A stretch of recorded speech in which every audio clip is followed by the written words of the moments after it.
কিছু কথা মনে রাখবেন, বড় গাছ নড়ে কম, বড় মাছে কাটা কম, জ্ঞানী লোকের কথা কম, সৎ লোকের সংখ্যা কম, গুণী লোকের কদর কম, রাগী লোকের ধৈর্য কম, নিষ্ঠুর লোকের মায়া কম, শিশুদের হিংসা কম, সৎ লোকের বন্ধু কম, নিঃশ্বাসের বিশ্বাস কম, টাকার গরম ক্ষমতার দাপট, সম্পত্তি আর অহংকার ও রূপের বড়াই এগুলো রাখবে কই? আমার জীবন জানা মতে কাফনের তো কোনো পকেট হয় না।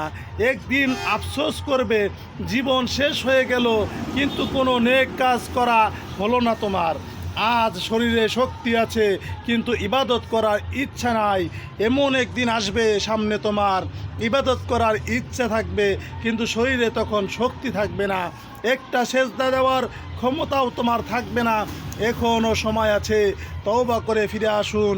সন্তান যখন দুনিয়ার সম্পদে দ্বারা ধনী হয়ে যায়, তখন বাবা আর মা সন্তানের সাথে ভয়ে ভয়ে কথা বলে যাতে সন্তান রাগ না করে ফেলে।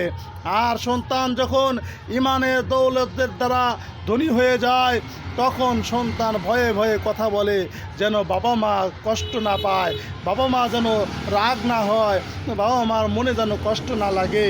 এই জন্য আসুন আমরা যেন ভালো কাজগুলা বুঝে শুনে কাজ করি। আল্লাহ রাব্বুল আলামিন আমাদের বোঝার তৌফিক দান করুন।